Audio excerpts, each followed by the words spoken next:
Let's evaluate the movie Aquamen Lost Land. Aquaman and the Lost Kingdom, a detailed review. Aquaman and the Lost Kingdom, the much-anticipated sequel in DC's visually stunning underwater saga, had a lot to live up to. While the film delivers on spectacle, it stumbles in areas of storytelling and character development, resulting in a mixed cinematic experience. Visuals and direction.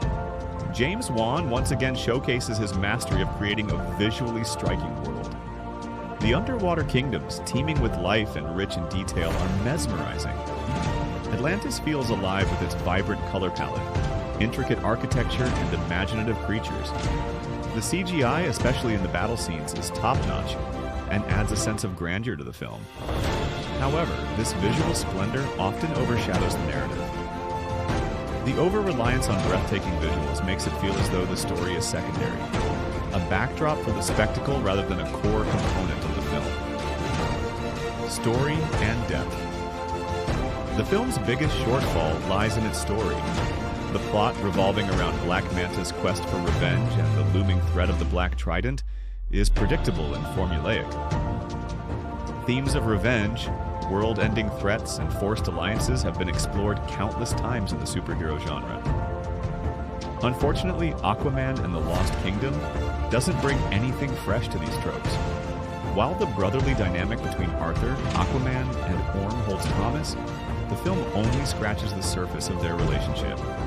Their arc could have offered an emotional core to the story, but instead, it is rushed to make room for the action. Supporting characters like Mera, Atlanta, and Volko are woefully underused, contributing little to the narrative. This lack of focus on secondary characters weakens the film's overall depth and emotional resonance. Black Manta as the villain, Yahya Abdul-Mateen. 2 as Black Manta has the potential to be a formidable antagonist, but the character is poorly written. His motivations are simplistic, and his actions feel one-dimensional. The inclusion of the Black Trident as a weapon of immense power adds a mythical element, but it fails to elevate Black Manta beyond a standard revenge-seeking villain. A deeper exploration of his psyche or more nuanced storytelling could have made him a memorable foe. Pacing and action.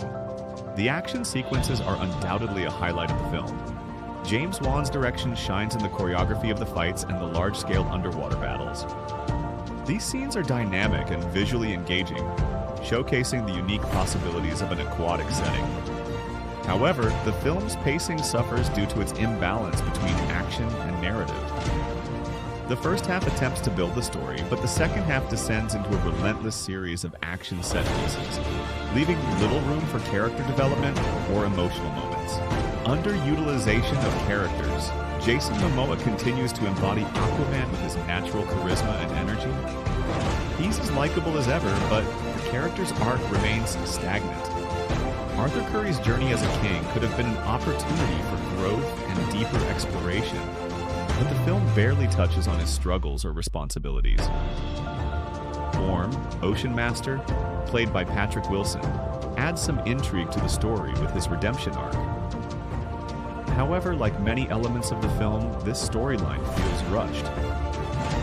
Mera, Amber Heard, a key player in the first film, is sidelined to the point of near irrelevance, which is a significant misstep. The lack of meaningful roles for these characters detracts from the film's emotional impact. Overall tone and execution.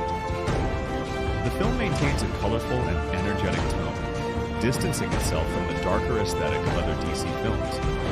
While this makes for a fun viewing experience, it also leads to tonal inconsistencies. At times, the film struggles to decide whether it wants to be a lighthearted adventure or a serious epic, resulting in a lack of cohesion. Final verdict. Aquaman and the Lost Kingdom is an enjoyable visual spectacle, but lacks the narrative depth and character focus needed to make it truly memorable. While the underwater world and action sequences are stunning, the predictable story and underdeveloped characters hold the film back.